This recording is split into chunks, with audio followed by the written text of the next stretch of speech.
34 বছর সিপিএম এর শাসন দেখেছি, এখন দেখছি তৃণমূল কংগ্রেসের শাসন। কিন্তু পশ্চিমবঙ্গে কি কোনো উন্নতি হয়েছে? পশ্চিমবঙ্গে কি কোনো পরিবর্তন হয়েছে? এই প্রশ্ন আমরা যারা শিক্ষিত মানুষ আছি আমাদের মধ্যে জাগার দরকার আছে। কি করে এটা জাগবে? কারণ সেই শিক্ষা তো আর নেই।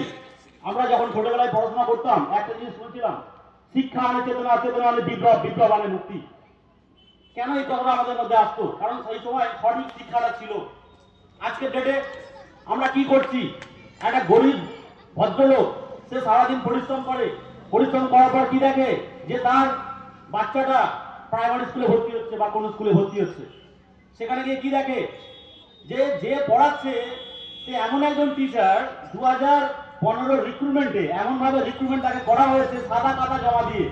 তাহলে ওই মাস্টারমশাই যদি ওই বাচ্চাকে পড়ায় তাহলে কি শিক্ষা দেবে? এটা আজকের ডেটে আমাদের যারা গার্জেন আছে, বিশেষ করে যারা মহিলারা আছেন, তাদের বোঝার দরকার আছে। কিন্তু তারা বুঝবেন না কেন? কারণ তাদেরকে ওই যে 1000 টাকা দিয়ে কিনে ফেলেছে। সব থেকে বড় কথা 1000 টাকা দিয়ে কিনে ফেলেছে, যার কারণে তাদের মধ্যে সেই প্রতিবাদের ভাবনাটা নষ্ট হয়ে গেছে। এটা হচ্ছে 1 নম্বর। এর পরিবর্তনের দরকার আছে।